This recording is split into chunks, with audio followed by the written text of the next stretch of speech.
I was in the parking lot. It was a Friday night, and it's snowing again in New York. And I'm out there shoveling, and it's deserted.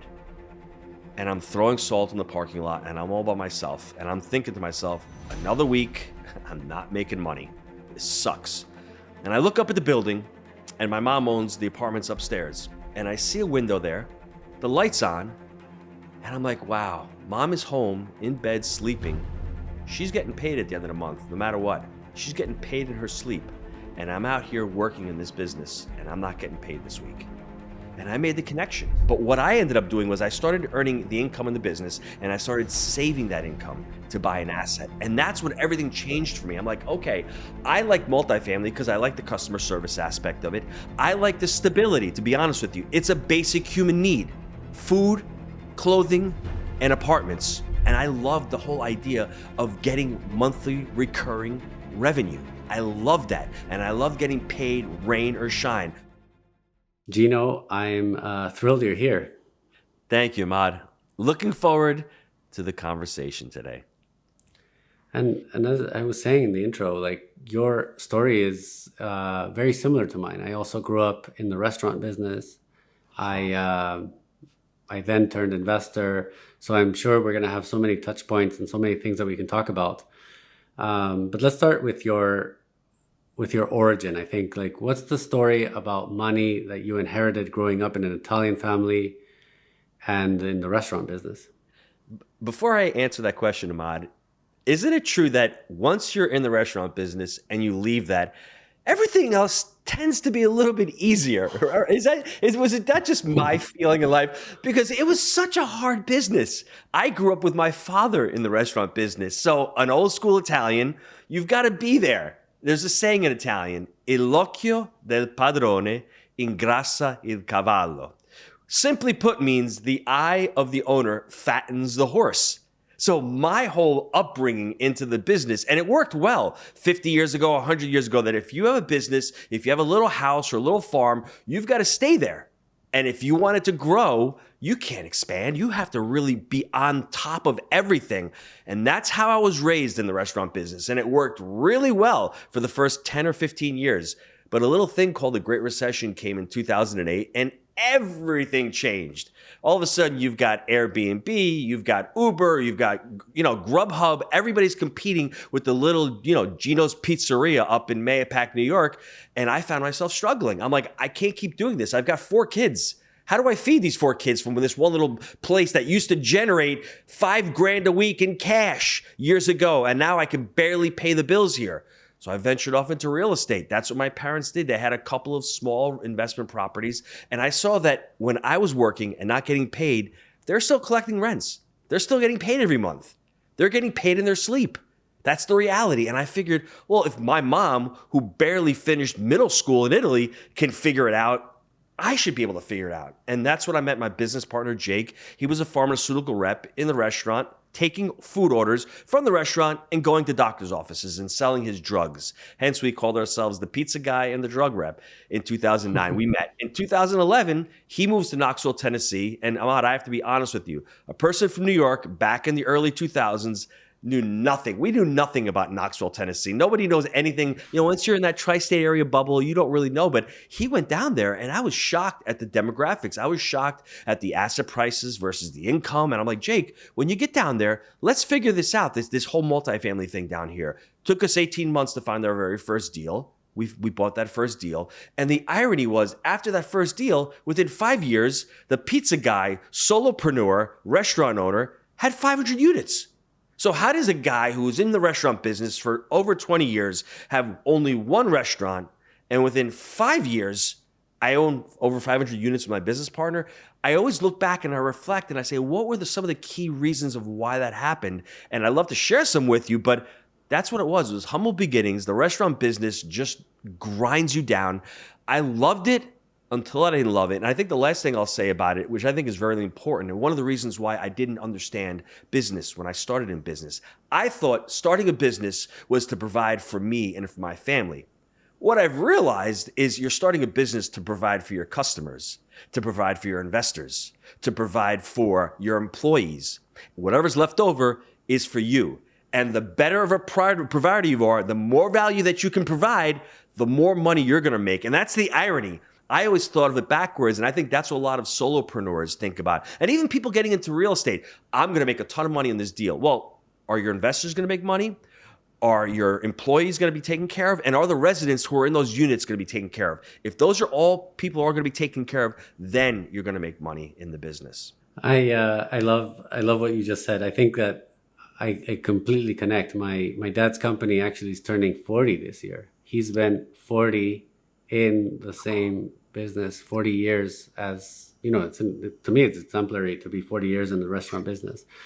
But growing up in the restaurant business, I felt exactly as you do. It's very rewarding. It's cash positive, but it is grueling work. And I was fortunate enough to say, let's do the real estate side. Let's do it. Let's go to this.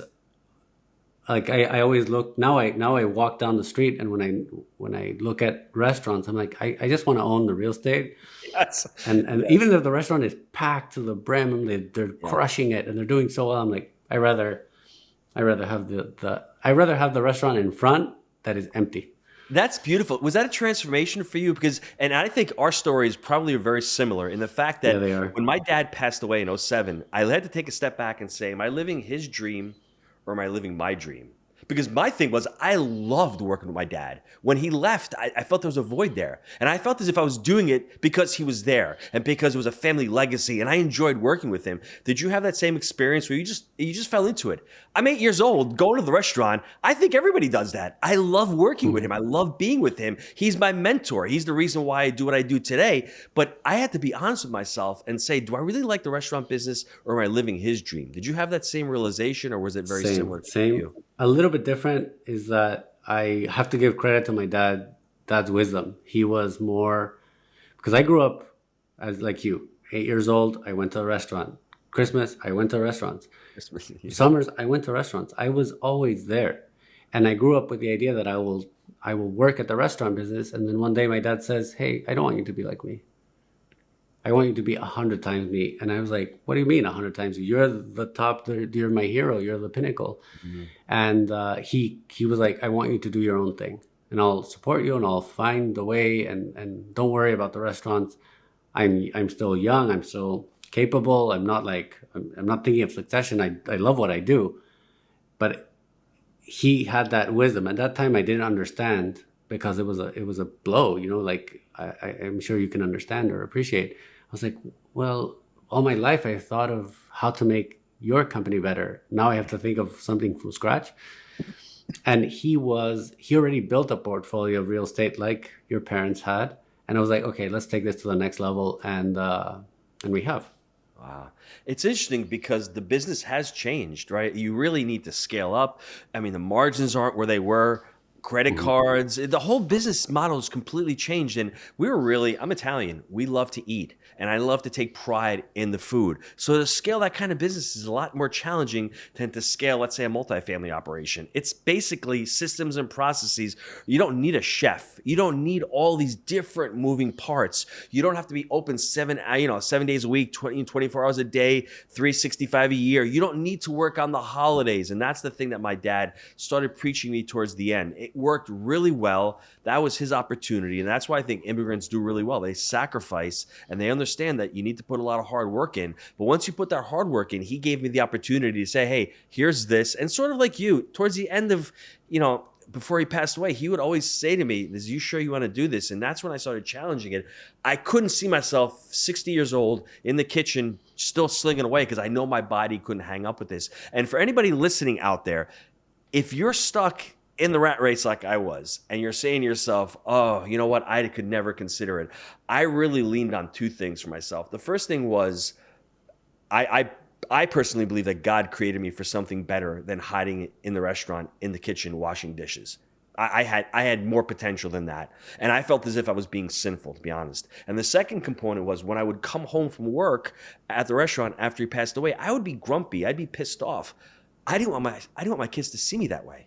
Why do you want them to start thinking, wow, is that what work's going to be for me when I get older? I really wanted to find something that I was passionate about. I wanted to find something I really enjoyed. And that's sort of the path that I took. Did it happen overnight? No. But if you're out there and you're struggling and you're saying to yourself, I don't like the path I'm on, we have the choice to change. If you don't do anything, that's still a choice. But my whole, I think, epiphany was when I read that book, T. Harv Eker's book, back in 2008, right after my dad passed away. He wrote Secrets of the Millionaire Mind. In the book, and by the way, I hated it the first time I read it because it's like, dude, what? This guy doesn't know me. But he said in the book, your fruits are in your roots. And I had shallow roots. I didn't have a lot of value to provide others. So hence, my fruits were really sucky, for lack of a better word. Once I realized it was about responsibility, it was about taking action, it was about really learning a craft and getting much better at it, then I said, oh, okay, I can start controlling my own destiny. Whereas before, I was just blaming everybody else. I was blaming the Great Recession. I was blaming the economy. I was blaming the lack of jobs and a lack of work, when instead, I had to look at myself and I had to look at others. And there were other people out there making millions of dollars back in '08. I wasn't one of them. And when I had the realization to say, okay, what are they doing that I'm not doing? My frame of reference and my paradigm completely shifted and completely changed. I'm like on pins and needles. I want to know what happened next. Like what? So you're in the restaurant business, which is, I think, the first level of wealth building, which is entrepreneurship, starting your own thing, whether it's restaurants, where it's like coffee shop, where a lot of entrepreneurs fall into, especially immigrant entrepreneurs. They don't go into tech. That's second gen.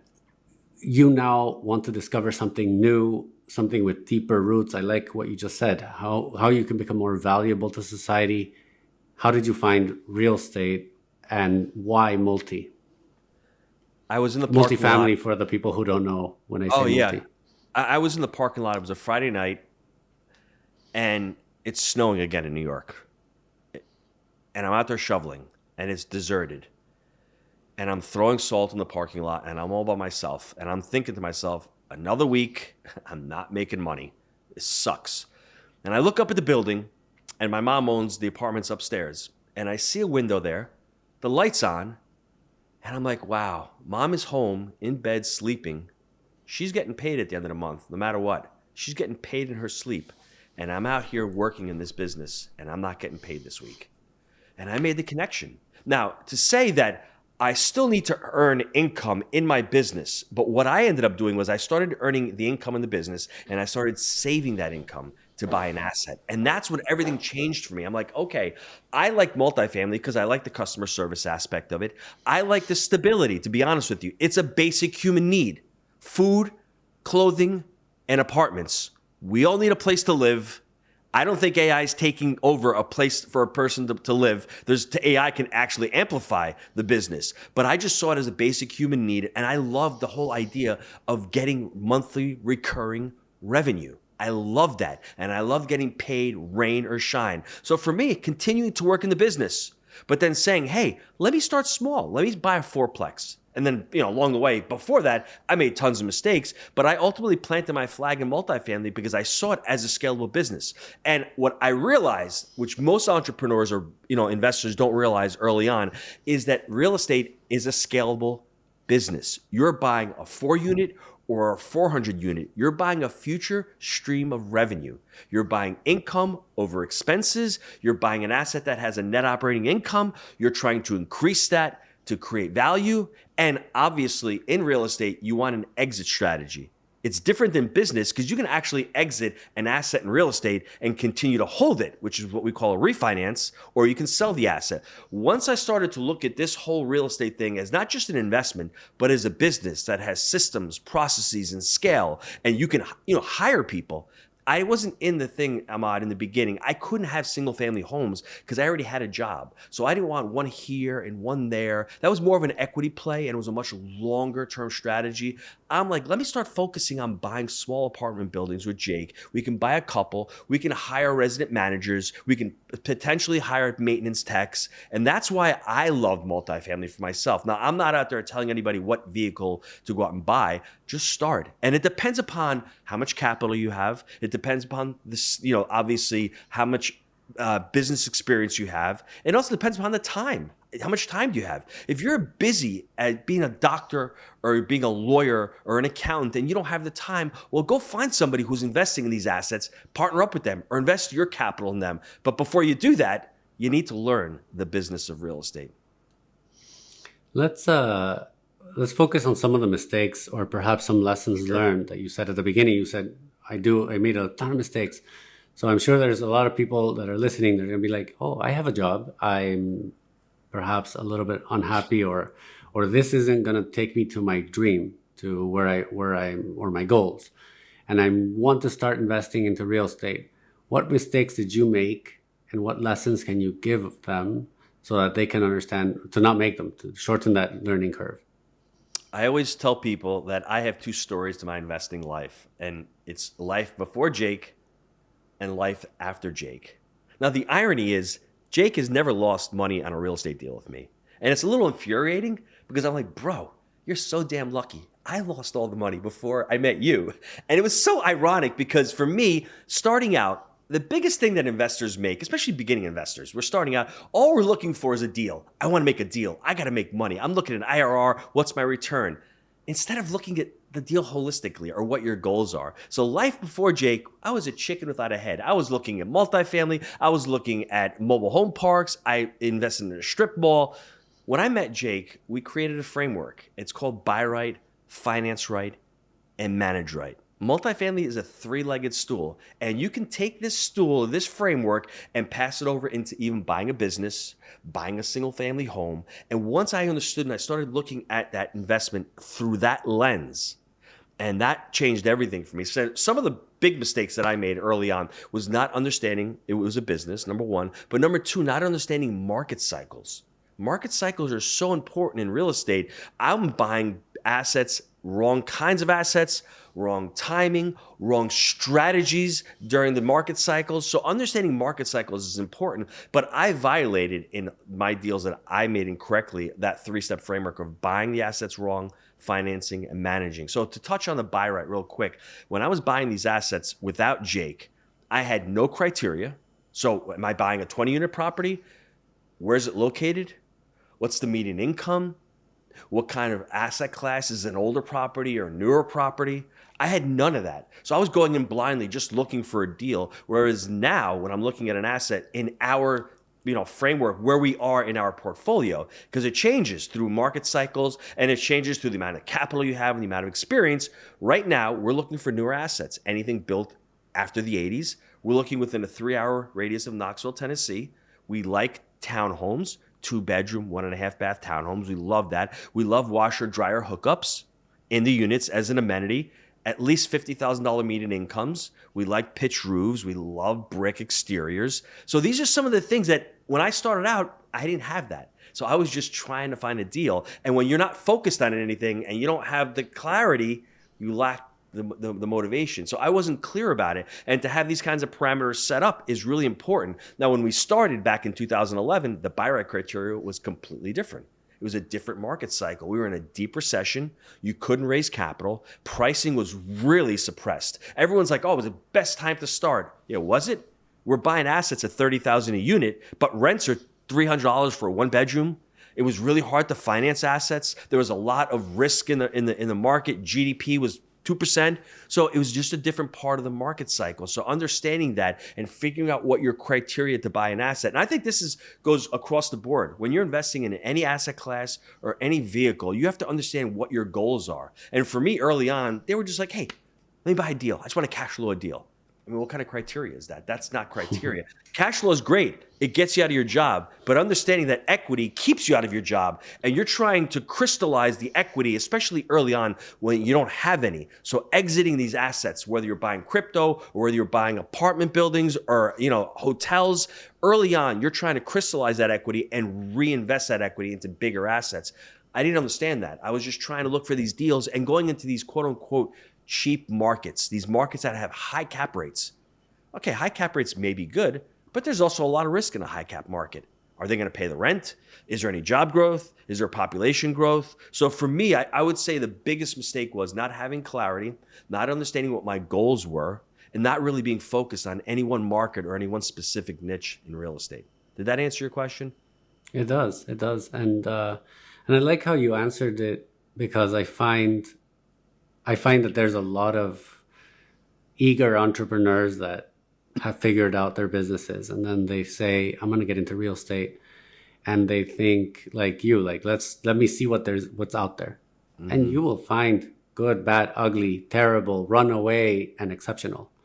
And you will not be able to distinguish Cipher, yes. the exceptional if you don't have a buy box. If you don't have, like, I liked how specific you were, even like brick exterior, 2 bedroom, 1 bath, from 1980s and newer. Like, that's criteria, and it builds that thesis a little bit better. So I think people will understand that you need to start there.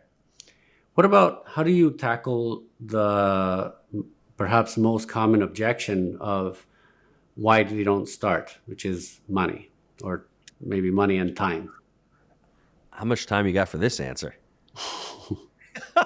This is what I've been really passionate about the last couple of years. I just became a certified money coach because, Ahmad, I couldn't understand how a student like Ethan, who's 18 years old, at the time he joined Jake and Gino, he was 19, but he bought his first deal when he was 17. He couldn't even sign the deal because he was a minor. His father had to sign for him. And at the age of 22, he had around 300 units that he had syndicated. So this kid has no balance sheet, didn't even go to college. He's closing deals. And then I've got somebody in their 40s who has, 7-figure net worth. They're liquid, and they're sitting there going, I can't find deals. I can't close a deal. And I'm like, what's the difference between these two? How can this guy who shouldn't be closing the deals closing deals, and this guy who should be closing deals is making all these excuses? And it came down to a person's relationship with money, at least in my opinion. If you really look at the relationship that you have with money, it really pulls back, and you start pulling back that onion, and you start saying to yourself, well, what are my beliefs about money? And for me, earlier on, when I met Jake, I had a ton of limiting beliefs. It takes money to make money. Money doesn't grow on trees. Well, you need a lot of money to get an apartment investing. You need a lot of credibility. If I believed all those things, I wouldn't be here right now. I had to start exploring my relationship with money. And how do you do that? It's not really that complicated. What you need to do is you need to go back into your history, into your past, into your childhood. Remember what I said about my dad staying stuck in the restaurant, working 24/7, never leaving? Well, that was my belief. That's why I couldn't scale the restaurant business. Because if I believe what he's telling me and I've been living it and it's part of my DNA, that's the pattern that I'm going to adopt. I adopted a lot of good patterns and a lot of good behaviors from my family. They're immigrants. They're great at saving money for a rainy day, never for a happy day, always for a rainy day, right? So there's scarcity involved in my relationship with money. There's a little bit of fear involved with my relationship with money. As I grow, those patterns are unconscious. And most people out there, they don't realize it, that they're making decisions on money based on their unconscious patterns that they adopted from their family, from their close inner circle. Now, if you're in part of your life where you're starting to do some personal development, you get into life coaching, you start adopting new patterns. And that's what happened to me around the time I met Jake. I was listening to Zig Ziglar, Jim Rohn. I was listening to Tony Robbins. I was constantly eating that stuff up alive. So I was already moving away from my parents' patterns unconsciously and adopting different patterns, different behaviors, and different beliefs. And I think that's what ultimately for me, just blew everything up for me. Understanding that relationship that I had with money. I'll give you a quick example. My mom did not want me to invest in real estate. She's like, I don't want you to invest. You've lost too much money. You need to stay small. I never told her that I started investing with Jake.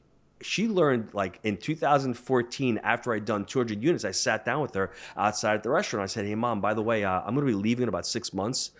Flabbergasted, floored. I just didn't want to share that with her. And this is a woman that I saw every day at work, and it was my pattern, my passion to do it. But I was afraid that if I told her and I shared it to her, I think unconsciously I was going to slip back into the patterns of hers, of saying, stay small, don't take any risks, we've got to save. And those are all pretty good things. But I know that if you're saving money, what are you saving it for? You're saving it to buy an asset, to pay for an event.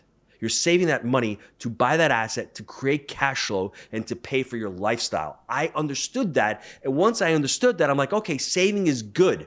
Saving isn't good if it's out of fear and out of accumulation, so that one day when you retire, you have this big lump of money that you're afraid to touch because you've been conditioned that it's there for a rainy day. I wanted to break that pattern. So if anybody's thinking about that, think about what your buy was like. Think about what you heard when you were younger, maybe what you didn't hear. Because there's a lot of people that don't talk about money ever with their family. So they grew up with no frame of reference.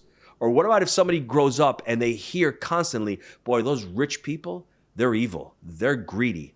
And you know what? There are a lot of people out there. But if you're conditioned to that, and then all of a sudden you want to get into business and you want to become an entrepreneur and you start making money, then all of a sudden what ends up happening unconsciously? If you go back to that pattern, you're sort of somehow going to lose that money. I'll end up saying that I truly believe, someone told me this, I forgot where I heard this from, but money does not corrupt a person. It just reveals a person. So if you want to make more impact, if you want to be more positive, that's the kind of person you are, make more money because you're going to have more opportunity to do that. It doesn't corrupt somebody. It just reveals more of what they're about. I couldn't agree more. I couldn't agree more. And I loved how deep you went with the psychology, because I agree. People are unaware that they carry a mindset from what they see from their parents. If their parents were successful, they think they're going to be successful too. Like it's just it's like failure doesn't even exist in their mindset. Whereas others, like you said, have the scarcity mindset and say, we need to save for a rainy day. You will never touch that money unless it's a rainy day. And then that's the wrong time to touch your savings. You know, there's so many other avenues to solve things. Mm-hmm. Ahmad, let me just interject one story, because I think this story is important. And I call it money traumas. We all go through traumas. And for me, my money trauma and my first really experience and remembrance with my relationship with money was when I was 5 years old. My grandma Anna took me to the grocery store. I remember walking to the grocery store, and I remember seeing a bag of toy soldiers there. And I'm like, Grandma Anna, she's Italian, she doesn't speak English. I said, can we buy these soldiers? And she says to me in Italian, tesoro, sweetheart, I don't have the money right now. When your mom comes back, we'll come back and buy the soldiers. We didn't have credit cards back then. And I remember being distraught. I was so sad about not buying these toy soldiers. And now you may be saying to yourself, what's the big deal? But for a 5-year-old who doesn't understand that, wow, we can't afford it. We don't have the money right now, right? I'm not going to get this thing. I went home. I don't even remember if we went back with my mom to buy those toy soldiers. So that was like one real early memory early on that really formed. And now bring it into my adulthood, I had some behaviors that I was doing earlier on, where I'd get an email, I'd have to do that email, or I'd get something on my plate and I'd have to do it, because I felt as if I didn't do it, it'd be lost forever. I wouldn't be able to get a chance to do it. So those kinds of patterns and those kind of behaviors can really capture you and really control your behaviors. Another one was when I was 8 years old, my dad used to bring me to the restaurant all the time. I remember coming home, the whole family's there. He gave me $2. And I remember, wow, that is really cool. And I remember all my family going, yay, yay. They were all cheering and applauding the hard work. And I equated money, hard work, success, adulation at such an early age. And I remember going to college, and I remember getting out of college and saying, I want to open a restaurant. I want to work hard. So these values and these patterns are ingrained in us early on. And I would challenge anybody listening to this, just sit back for a little bit and think about the things that you heard. Think about some of the traumas that you went through early on in life. You couldn't afford something. Or, like you said, maybe something positive, like, yeah, your family was really successful and they talked about money and they discussed money. And I think the last thing I'll say is, if you're married and you have a spouse and you're constantly arguing about money, like me and my wife were for years, just remember that you have one set of money blueprints, one set of patterns, one set of traumas. Your wife or significant other has another. And I'm going to tell you, the arguments and the battles are rarely about the money. Money is the symptom. It's the underlying, root. You have to figure out what's going on. My wife was from a single family. She had, a mom. There's 3 kids. They never talked about money. She barely made money. Me, on the other hand, we're doing okay. We're entrepreneurial. We're savers. So when you put those two together, our fights were like, hey, Joel, do we really need to spend $4 on an organic muffin? I mean, like, really, I'm trying to save money here, right? Do we need to spend money on a dentist to do these kinds of things? That was the battles that we had, and I didn't understand at the time That's why. It's because we had different frame of references of where we came from. So if you're like that, just speak to your spouse. What was their upbringing with money, and try to come, to some, I don't want to say a realization or some kind of discussion about it, but you're going to see a lot of the arguments are about that. If you're fearful about money and your partner is just loosey-goosey, let's say, there's going to be a lot of arguments. Figure out why that is and try to flesh that out and try to have open, honest conversations with your spouse. Going with the same line, because I think you have so much valuable knowledge, and what you just said is incredibly powerful, because I feel that most couples don't talk about this. They can talk about money, but they don't talk about why they think the way they think. And what I get from you, and I also believe it, is that you can rewrite those. You can rewrite those thoughts. Like I know in my family, we thought about money in one way. My wife's family thinks about it in the other way. But it doesn't mean anybody's wrong. It's just, what are we going to believe as a unit? Yes, I love that. So, Because there is no right or wrong. I agree with you. You made a great point. no. I love that. And actually, I recently did a video about how I'm from two backgrounds too. My dad's Persian. My mom is Ecuadorian. So I have extremely different backgrounds when it comes to money. In families, there's different, but then culturally, we're completely different too. Different, yes. And my dad is the type of guy that likes to save with land, real estate. That's the Persian way. Persians love real estate. Anything that you can touch, real assets. They don't want to see money in the bank account. Money in the bank account it sounds like Italian. It's very similar to Italian, yeah, and to Jewish people, to the Jewish community. Ecuadorians, on the other hand, do not like, or most Latins do not trust the system, because the system has failed them so many times. So banks have gone under, the governments have gone under, banks have stolen the money, so they don't believe in anything like that. And I grew up in the middle of this too. My mom was like, if we're gonna save money, it has to be a Swiss bank account. And my dad was like, what? What does this mean? Like, we're just going to give the money to these guys. They're going to sit on it and nothing's going to happen. They're going to invest it in some stocks, and then what? Yes. Nothing's going to happen. I'd rather put it in the land, and then it'll appreciate. And then I noticed none of them is wrong. They're just conditioned differently in their life. And I just took whatever, I try to take the best of all worlds. But what you're saying is that you can rewrite this. And with that, I want to ask you, what principles are non-negotiable when it comes to wealth and family? That is a good question. So for me, wealth and family, I think I've got 6 children. My oldest one is going to be 26 years old next week. The youngest one is 10. They need to be all part of the conversation. I've made mistakes on this earlier, trying to shelter them from money. They need to be part of the conversation, because I am creating legacy wealth. And not just wealth from a dollar perspective, but wealth from my own values perspective. Because I'm leaving them money, but I want to leave them my values. I want to leave them my teachings so they can leave it to the next generation. That's so important for me. I want them to become financial stewards. So my 3 oldest children all have separate businesses. They're all involved. They're all invested in my real estate. And my son is 23 years old. He has 9 K1s with me. 9. It's his own money. We have monthly calls with our bookkeeper. So he's on every month with the bookkeeper. We just finished our extensions on our tax returns. He's on with our CPA. They're all on with the CPA. They need to understand money. I don't want to make money a taboo subject like everyone else in this society. It seems like nobody wants to talk about money. It's a feared topic. And getting back to your mom, that's a difficult one, because she was conditioned to think that the system is rigged. The system doesn't work. That's a really hard one. If your father's in one place and he's not empathetic or sympathetic to her thoughts, that's going to cause massive friction. I just want people to realize, have that conversation and just challenge the mother by saying, does that really work in the US? Have you seen that happen in the US? And then maybe the mother challenged the father by saying, instead of investing every last dollar into real estate, can we at least leave some of the money aside? Right? There's always a way to compromise these things.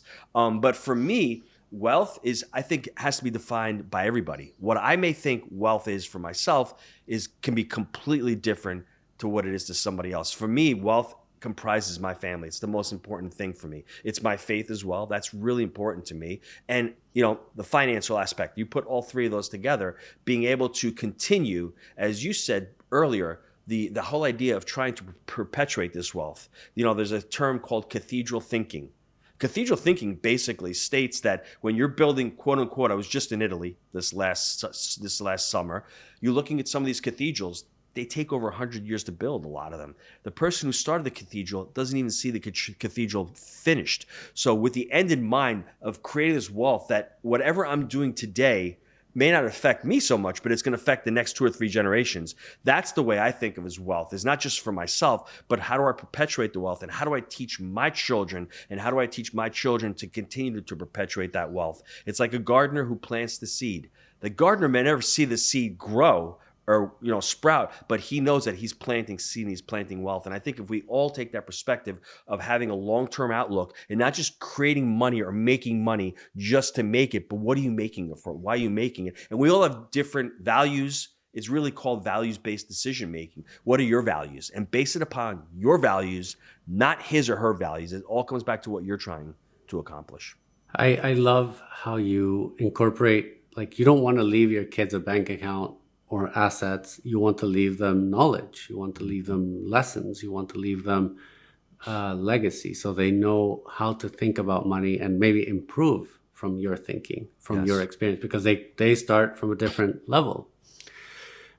Super, super valuable. And I wish more people do speak about how to manage finances. And I have thousands of stories, and I love that I asked you this question, because I feel that you really understand the family dynamics when it comes to, most people don't talk about it. And that's the root of the problem. Well, the root of the problem with a lot of families with money, when you ask people, like, give me a word that defines money and emotions, when you really drill down to it, most people, including myself, have some fear or some anxiety around money. And what is that? Is it the money itself? Money is an inanimate object. It's not the money itself. It's the things that they've heard. And once you start unpacking it and you start seeing the patterns and you start seeing the things develop, all you want to do is just be aware of it. Like I said, savings is a great skill set. It's a great habit to have adopted from my mother, but it can become unhealthy if I don't watch out and all I do is save and all I do is not enjoy my money. The heck is a sense of saving your money if you're not going to enjoy it? That's all I'm trying to say, is just be open and honest with the conversation and be transparent. Let the kids know what's going on with the money. Obviously, there are certain subjects and certain ages. I mean, like, if we're trying to have a conversation with an 8-year-old, it's going to be a lot different than one who's 18. But if you leave it open-ended and you give them some resources and all of a sudden they start talking, when they turn 18, they're going to start asking you about debit cards. They're going to start saying, hey, Dad, can I get a credit card? Hey, Dad, can I open up a bank account? Hey, Dad, can I invest in a deal? I mean, all of a sudden, I get a deal now. I'll text it out to my 4 oldest children. How much you guys in for? That's the conversation now. The conversation is they're all doing their businesses. They're saving their money. That money is earmarked for the next deal. That's the conversation. That's the conversation you want your kids to have, is to be able to save money, to be able to enjoy it, and then to be able to invest it as well. So, I mean, it takes time, but like anything else, something over the long term, it's worth having these conversations. Yeah, yeah. And I like the saving not for a rainy day, but to enjoy it. But I would add the opportunity fund. Like, Yes. have an opportunity fund, have it ready, because everybody says, oh, the people who invested in '09 or 10 or 11 made the most money. Yeah, because they had opportunity money.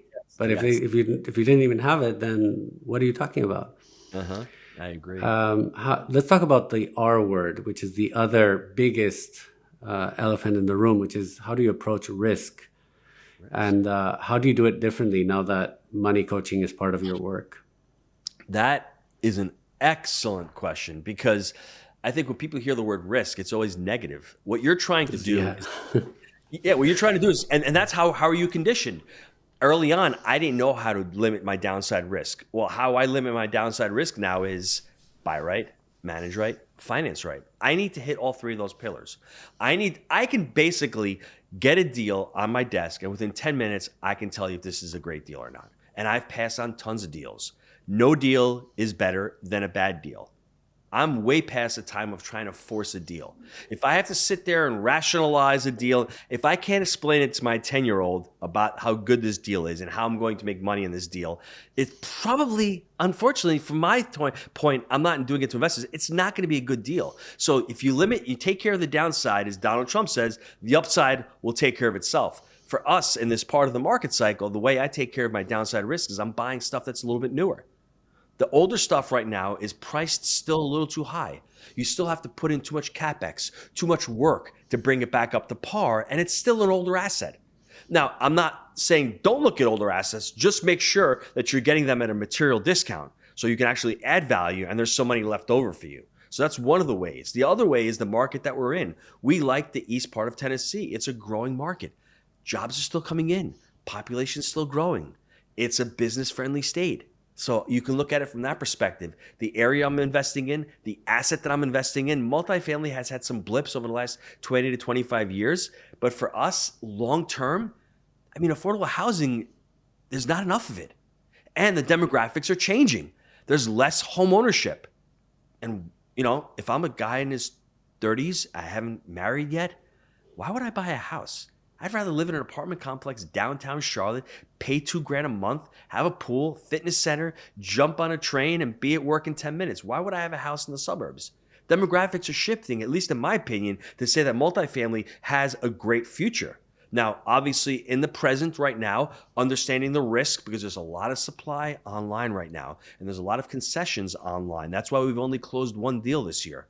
And that's why when you say risk, your underwriting has to be very conservative. You have to look at what's going on in the real estate market right now. Rents are actually pretty much flat over the entire part of the U.S. We've actually dropped rents in our market for the first time ever because there's a lot of competition from the higher class assets. So for us, if we're going to buy deals now going forward in the next 6 to 12 months, actual numbers. We're buying assets based on what actual numbers are, taking into consideration what concessions are right now, and not looking at anything else, actual numbers. Whereas a couple of years ago, they would have laughed at you if you had to look at deals based on actual numbers. So that's why when you're buying assets, you have to be attuned to what's going on in the market cycle. And in our market, being experts will actually take some of that downside risk away, because when you're looking at a deal and rents are 800, but because you own assets in that market, they should be 1,200. That's how you limit your downside risk.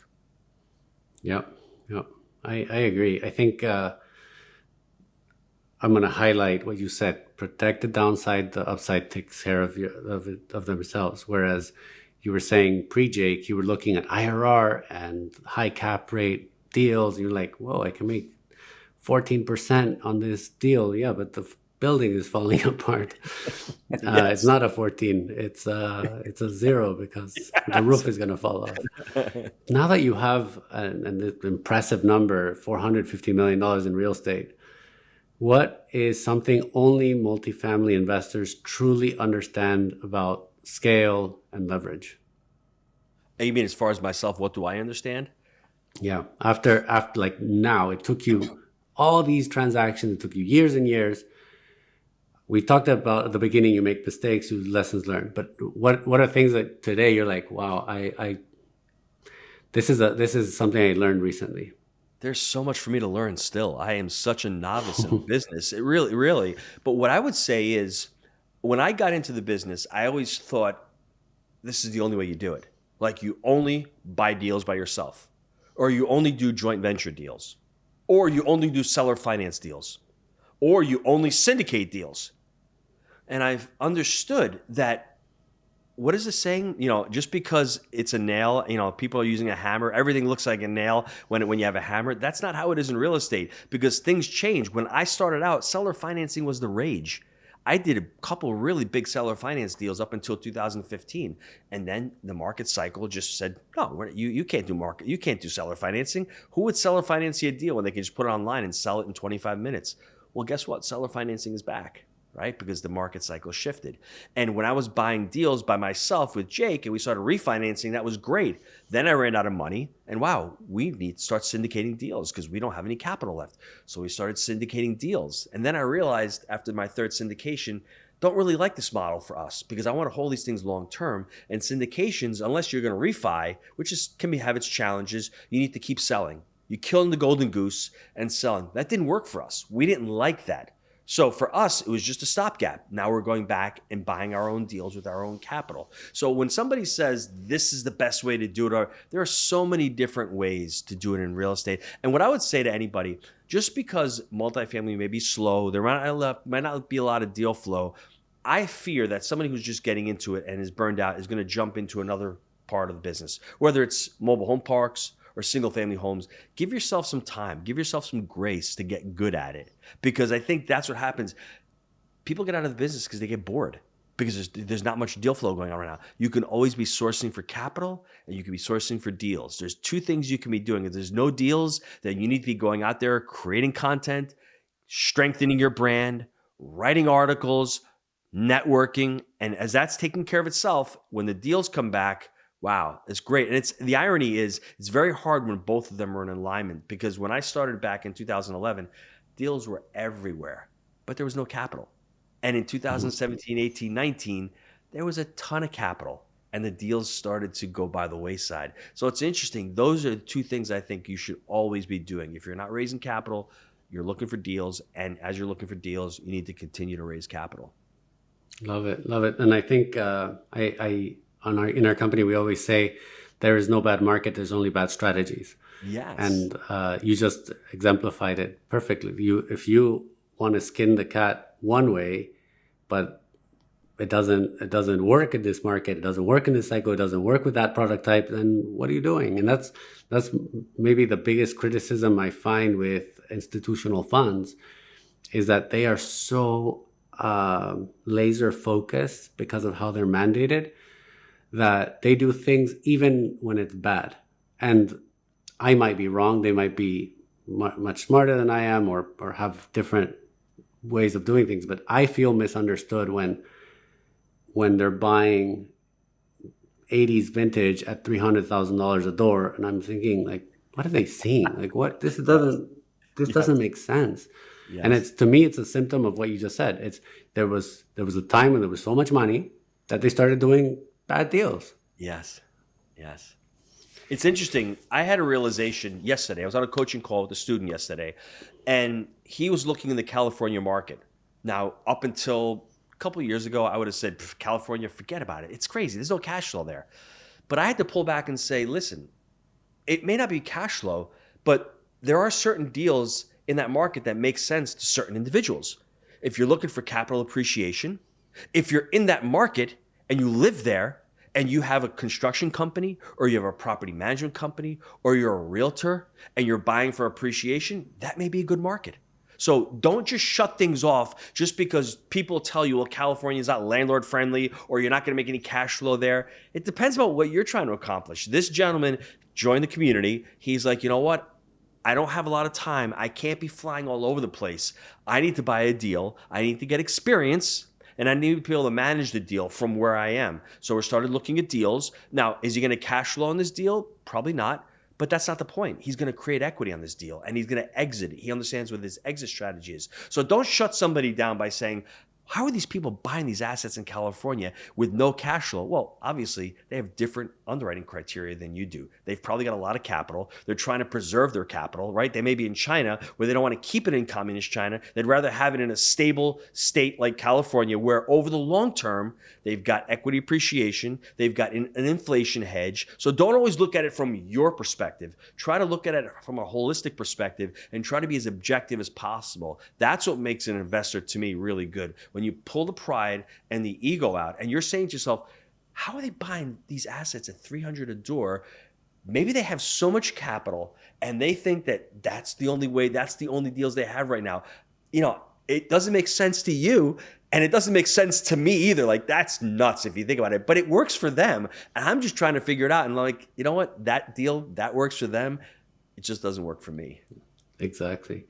And I actually think that hard places usually have less competition as well. So you also have to see it that way. Like, you don't, in the easiest state, in the easiest corner, in the easiest market, yes, you'll have a big shark chewing that market up, and you will be nothing. You will not be able to compete. Whereas these harder states, harder demographics, more difficult legislation, there might be a way to be, you might be the king, because if you it's like a brain surgeon. Once you're able to do it once, you can do it many times, and you think, oh, I can make money here. But if you, from the outside, I'd be like, I'd never drill into somebody's skull. Like, I would never invest in California because of XYZ. But then once you do it, you're like, actually, it's not too bad. But it's like you said, it's the eye of the beholder. And what you said, the Italian saying, it all depends on your strategy. What's the part of your work that doesn't get seen but matters the most to you? I think with anybody who's trying to get good at something, it's the reps that you put in. It's the work in the background. And I really hate when people say, well, he just has a talent. God gave him a talent. Or he's a naturally born at that. Or she's naturally born. I really hate that. I mean, obviously, some people really shine. But those people are putting in so much work and so much effort into their craft that don't diminish what they're doing by saying, oh, well, they were just born natural at that. I really dislike that. And I think anybody who's successful in life, whether it's becoming an investor, how many deals I've underwritten, how many property tours I've done, how many people I've hired and fired, all that work to get to where you are, you have to put in the hours. And if you're starting out and you can't do it on your own, go find somebody in the real estate space who needs somebody like an acquisitions person or needs somebody who like an asset manager. Work for them. Put in the hours through them. Get the experience through them. You don't have to go out and burn the ships and do it by yourself. Find somebody who's doing the business and start working with them and then see if it's right for you. I knew for myself it was right for me. I love the real estate business. So I was still working at the restaurant and I was doing real estate part-time. And it was a lot of hours that you need to put in and a lot of grinding. Because the word grinding nowadays is this negative connotation of, well, 4-hour work week, you just put in the time and it'll happen. There's a lot of things that you do in the real estate space, whether you're making phone calls, you're following up, you're underwriting, all these things that are not seen that I don't really particularly like doing, but I still know that those are tasks that I need to do to help me, continue to generate revenue. Gino, moltissimo piacere. Grazie. Grazie a lei. It's been amazing to have you here. You're definitely an inspiration to people who can start where you were and do what you do. And thank you for being so generous with your knowledge, with your experience. The fact that you decided to become a coach speaks volumes of how generous you are and that you want to help people. So anybody that's heard this, I'm inspired. I am more curious. You have a follower in me. You have a student that wants to keep learning. And I'm sure more people that hear this should reach out, should look you up, and then keep working, because I think dreams can come true like yours did. I agree, Ahmad. Thanks for having me on. And one last thing I'll say is, for anybody out there battling financial freedom is just the next step to figure out what ultimately brings your passion. That's the truth. Real estate's passion for me, but ultimately, I think everybody listening to this phone call, the ultimate true passion for any of us is helping others. And once you realize that, you're like, wow, your life completely starts to take a different turn. That's what ended up happening for me once I met Jake. Amazing. Of course, I love that. Great way to finish. Thank you, Gino, again for being with us, and we'll stay in touch. Thank you so much. Thank you, brother.